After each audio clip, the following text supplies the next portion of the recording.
Tô desde dezembro pra fazer esse vídeo. Eu não fiz porque eu queria ler esse livro com calma, queria fazer esse vídeo com calma, que é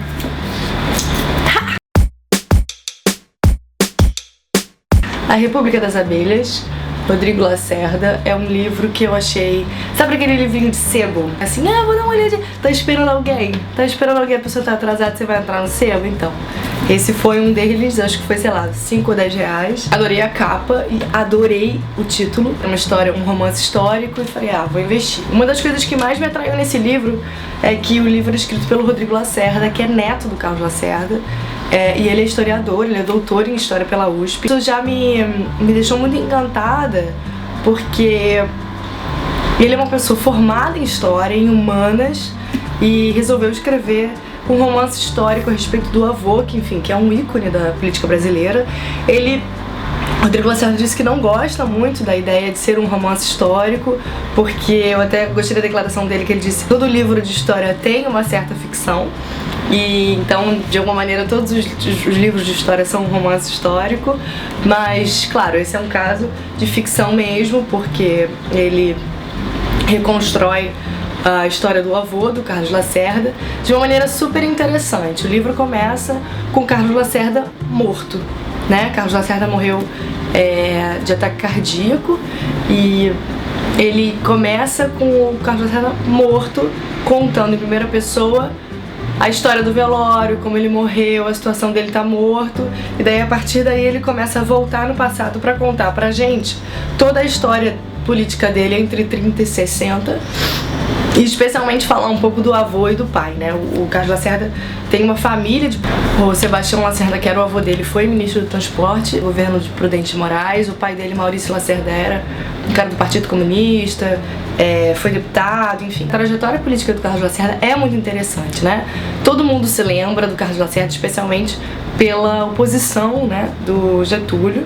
Ele era o cara da oposição do Getúlio, um cara fortíssimo no governo.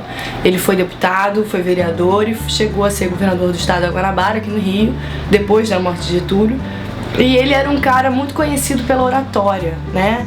Ele era aquele político clássico que subia num palanque e seduzia todo mundo.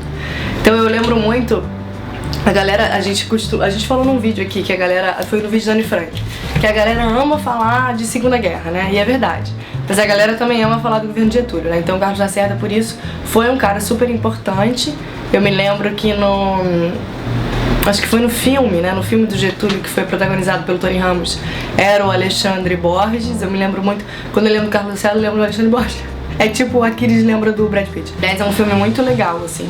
Um filme brasileiro muito bem feito. O Carlos Lacerda é de origem alemã, é Carlos Frederico Werneck de Lacerda. Ele nasceu em abril de 1914 e morreu em maio de 1977. O nome dele, isso é curioso, o nome dele é Carlos Lacerda, Carlos Frederico, em homenagem ao Marx e ao Engels, né? Karl Marx, Friedrich Engels, a tia não tá aqui pra falar alemão. Porque o pai dele era um militante comunista, os tios dele eram militantes comunistas. Quando ele foi pra universidade, ele estudou na Federal de Direito, né, que hoje é a UFRJ, e ele chegou na época da universidade, na década de 20, na década de 30, ele chegou a ser um militante do Partido Comunista, ele chegou a ler cartas do Prestes, a subir no palanque e defender ideais comunistas. E em 39 ele rompeu com o Partido Comunista e entrou para a UDN, que é a União Democrática Nacional, que é um dos partidos mais conservadores do estado do Brasil. Então isso é super interessante, como Carlos Lacerda caminhou por uma trajetória comunista. Ele rompeu com o movimento comunista em 39, alegando que o comunismo levaria a uma ditadura muito pior do que todas as outras, que seria muito difícil de derrubar. Ele depois entrou para a UDN para fazer oposição ao Getúlio Vargas. Quase toda a vida política dele foi marcada pela oposição ao Getúlio Vargas. Essa participação especial. Pra ter uma ideia, a UDN foi criada em oposição ao Getúlio e tinha um dos lemas, o lema do Thomas Jefferson: o preço da liberdade é a eterna vigilância. E o símbolo era uma tocha, ou seja, né, aquela situação que a gente já conhece. O Carlos Lacerda foi, então, além de um grande opositor a Getúlio, ele foi um grande opositor a Getúlio no sentido da ação mesmo. Ele era um cara que tentava de tudo para derrubar o Getúlio, para tirar ele da presidência, para invalidar a eleição. Ele era dono de um jornal chamado Tribuna da Imprensa, ele era jornalista, que era justamente onde ele atacava todo o governo. Isso foi uma curiosidade que eu não sabia. Ele também foi um dos fundadores da editora Nova Fronteira. Ele escreveu alguns livros, né? E traduziu alguns outros, mas a participação ferrenha dele foi no Tribuna da Imprensa, que era um jornal em que ele realmente denunciava o que ele achava que devia a respeito do governo de Getúlio Vargas. A gente tem uma tradição, né? Hoje em dia não mais, mas a gente tinha uma tradição que hoje, na verdade, ninguém mais se importa com o que sai no jornal, né? A gente tinha uma tradição muito forte de jornalismo político, que eu até falei um pouquinho disso quando eu falei da minha pesquisa. No século XIX, então, isso é super forte, que é justamente você debater política no ambiente do jornal, né, do periódico, do impresso. E o Carlos Lacerda fez muito uso disso, assim. É interessante lembrar que Getúlio morreu em 54, porque na Guerra Fria. E o Carlos Lacerda fez muito uso dessa ideia, um orador excepcional. Então ele seduzia as madames da classe média para o terror comunista, para o perigo vermelho. Então ele tinha toda uma capacidade de sedução de uma classe média com medo, e ele fazia uso disso através da Tribuna da Imprensa, através da oratória dele, dos palanques, né? Ele era um cara muito ativo. E daí, pra mim, assim, eu moro em Copacabana, tá? Pra quem não sabe, eu moro na Rua Toneleiro, que é...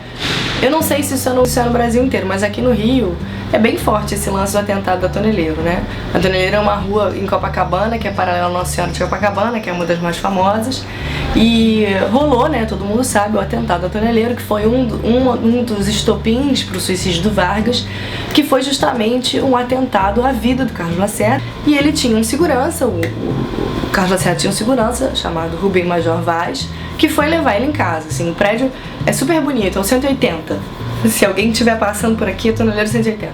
É um prédio com uma entrada assim super bonita, e é maravilhoso como ele narra esse atentado nesse livro. Tá, eu vou chegar no livro, eu só quero contextualizar, porque a gente é canalzinho de historiadora. E daí nesse atentado era pro Carlos Lacerda morrer. Quem morreu foi esse segurança, o Major Vaz. Isso foi uma comoção nacional.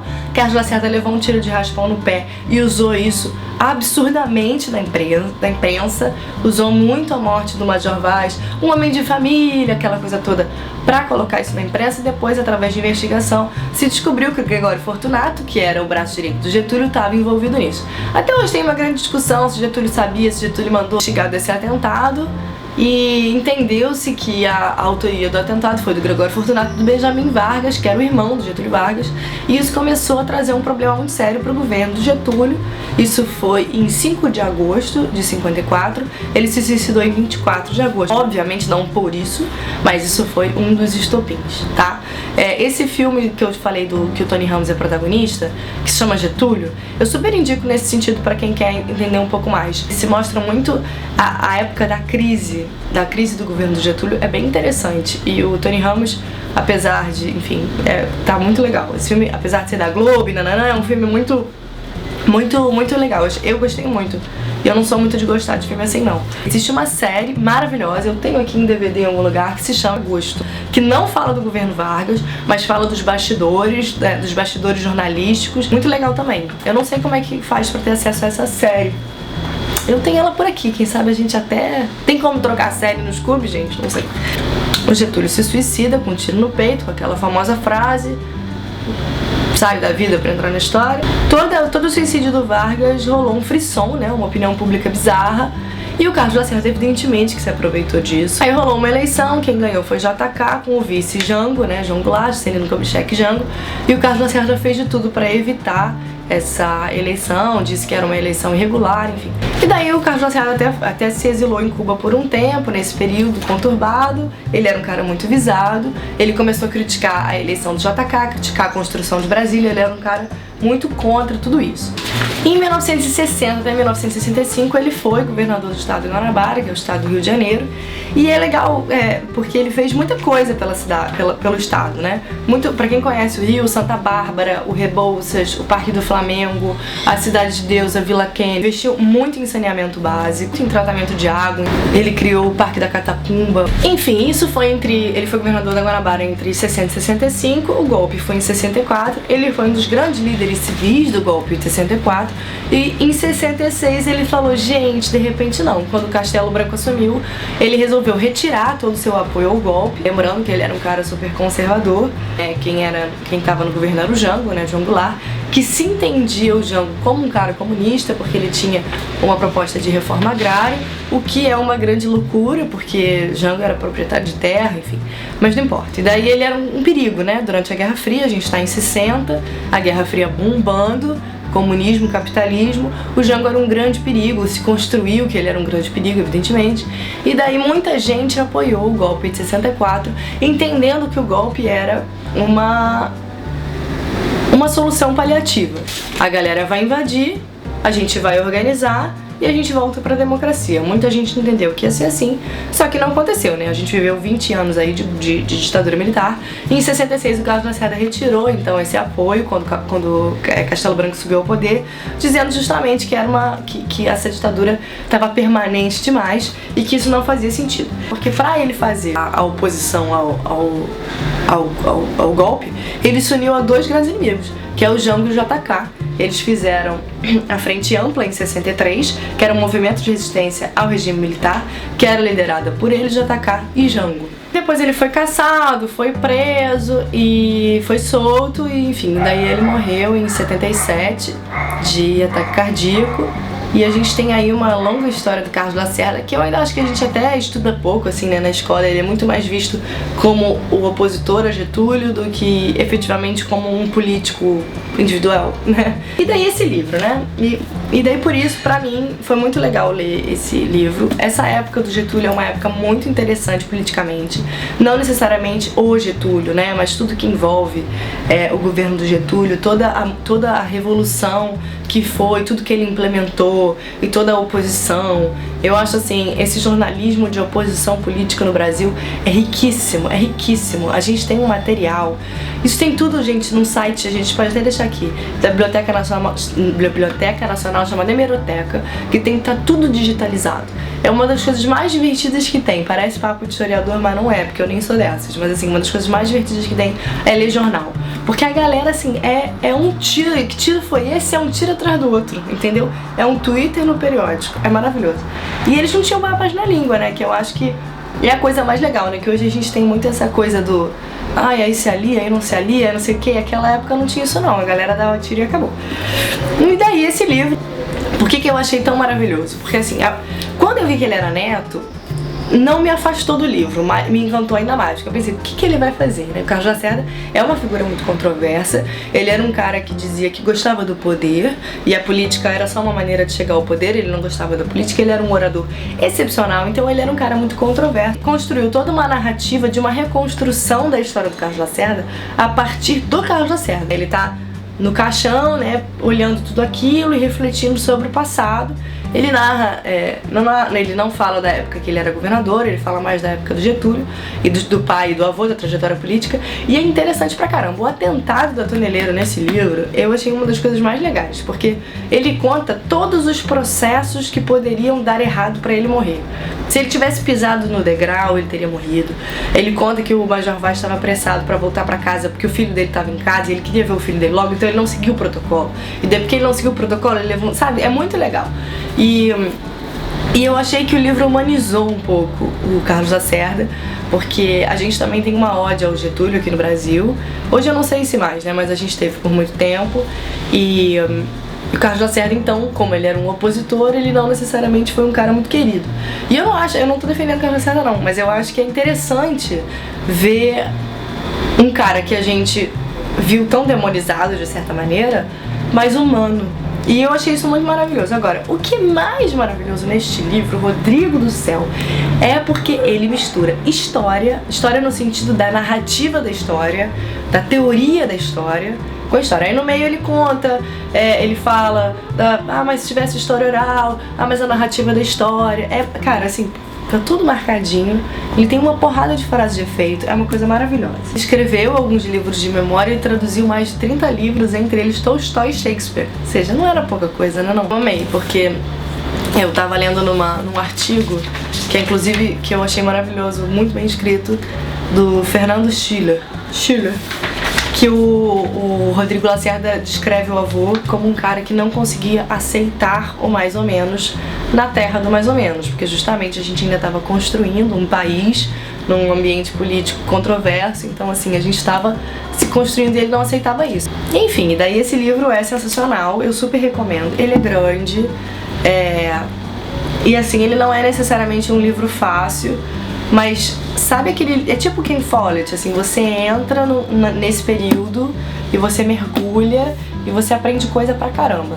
Pra gente que é historiador é muito interessante, porque é isso, a gente também não tem muito acesso, a gente lê texto acadêmico, né, e livro de história, que é maravilhoso, mas assim, é interessante também, e um romance histórico escrito por um cara de humanas e por um historiador, é sensacional, porque o cara ele tem uma análise, as relações que ele faz entre a narrativa da história, a teoria da história e a política do Lacerda são assim, sabe quando você fica... Eu queria assim marcar tudo, é maravilhoso. E daí por que se chama República das Abelhas? Eu achei maravilhoso, porque enquanto ele tá lá em velório, pensando, ele começa a refletir, né? As pessoas vão chegando e daí ele vai... No início ele vai contando, esse é fulano, que fez não sei o que, aquele é fulano, é muito legal. E são as abelhas, né? E ele conta como as abelhas são figuras democráticas, que apesar de terem uma rainha, todo desacordo é resolvido em consenso, então elas vivem numa monarquia constitucional. É um livro, inclusive, que ele reflete muito sobre por que o comunismo não deu certo no Brasil, ele pensa muito a respeito do povo brasileiro, da construção da democracia, então, é claro, isso tudo também vem muito do Rodrigo, né, que eu não conheço o trabalho dele, não conhecia ele até ler esse livro, mas ele fala isso na voz do Carlos Lacerda, que era avô dele, que certamente ele fez um puta de um estudo pra chegar em todas essas conclusões, além, claro, né, da vivência de família. Mas eu achei assim, super recomendo, eu vou deixar o link aqui embaixo pra quem tiver interesse. Você não paga nada mais por isso, né, e ajuda o canal. Hoje tô só eu aqui porque foi um livro que eu peguei meio sozinha, foi meio sem querer, assim, fui lendo. E eu pretendo fazer isso mais vezes, gente. Eu queria ler mais romance histórico. Se você quiser me indicar algum, pode ser que a Tata também top, mas senão a gente também curte fazer um pouco isso, tá? Eu tô muito afim, é uma coisa que eu gosto muito, porque romance histórico é uma coisa que a gente aprende se divertindo, né? A coisa mais brega de se falar, mas é verdade. Agora, sempre com o cuidado de que é um romance histórico, de que se propõe ser um romance histórico, e eu sempre tenho o cuidado de quando vou ler romance histórico, ver quem escreveu. É claro que é uma ficção, evidente. Mas é legal saber se a pessoa tem alguma relação, se a pessoa é de humanas. Eu fiz um vídeo que foi muito legal, que eu li o... Como é o nome? Em Breve Tudo Será Mistério Cinza, que era de um psicanalista, mas o cara estudou sei lá quantos anos pra fazer esse livro, vou deixar aqui. E, enfim, vamos ler romance histórico junto, me diz, vamos trocar, porque esse aqui eu achei em sebo, sabe aquele achado em sebo maravilhoso? Eu amei. Então super recomendo, eu não sei se ele é muito conhecido, eu fui procurar algumas resenhas, achei muito fraco. Então é um livro que a gente devia ler mais, até pra... É muito legal, o mais legal da história é você conhecer os dois lados, ou os três lados, ou os quatro lados. Porque na verdade essa é a parte mais fascinante da história. E não quer dizer que nenhuma delas seja mentira, sacou? Então vamos ler junto, me conta se você já leu, se você não leu, se você vai ler. Eu vou deixar ele aqui embaixo, tá? Pra você ver. Eu amo, tá? E me conta aí, vamos trocar mais sobre romance histórico. Beijo!